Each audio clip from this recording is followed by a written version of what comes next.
So in order to use the single store, I will search here single store vector database. Okay, I've clicked on this and I will click on this second link. Okay, I'll click on get start for free. Okay, now I will sign up with Google.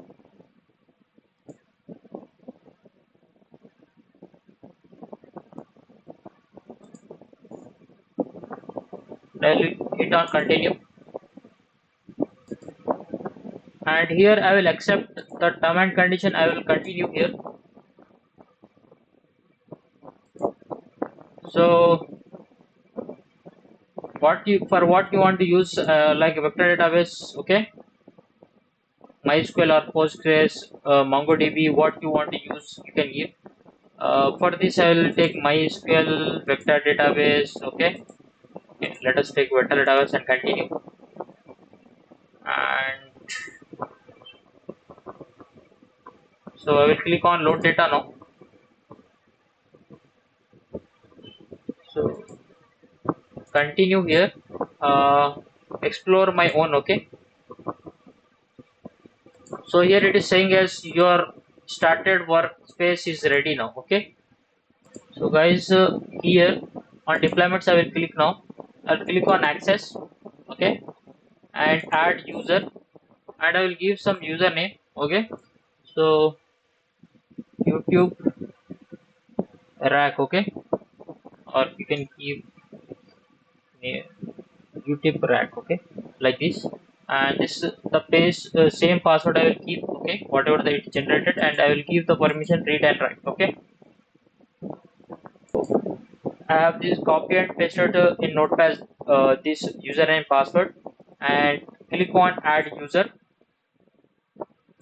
So you can see one user has added successfully.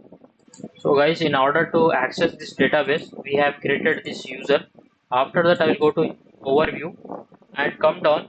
Here you can see there is a connect. Okay, so I'll click on this and I will select your app. Okay, and I'll come to SQL IDE. So by using these things we can access our uh, database. Okay, so for this I will open my MySQL database and I will try to connect this. Okay, so in order to connect MySQL, I have opened my workbench.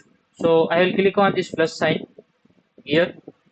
You can see one dialog has created opened. So I will give here name as YouTube single store DB. Okay, after that I will go to the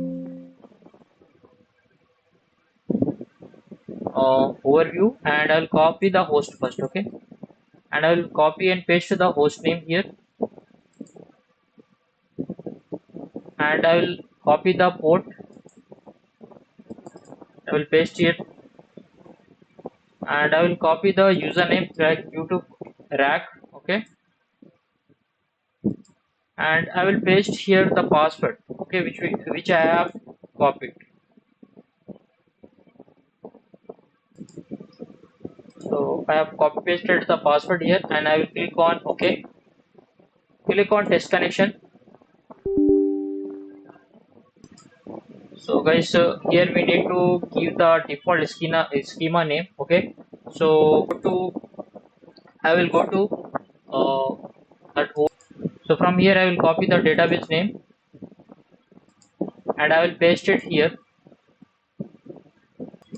Now I will click on test connection.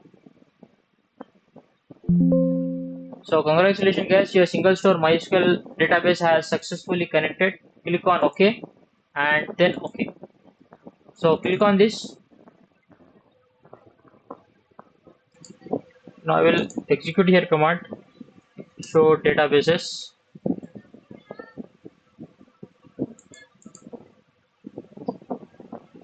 So you can see there is a two databases now. Okay, and I will use this database now.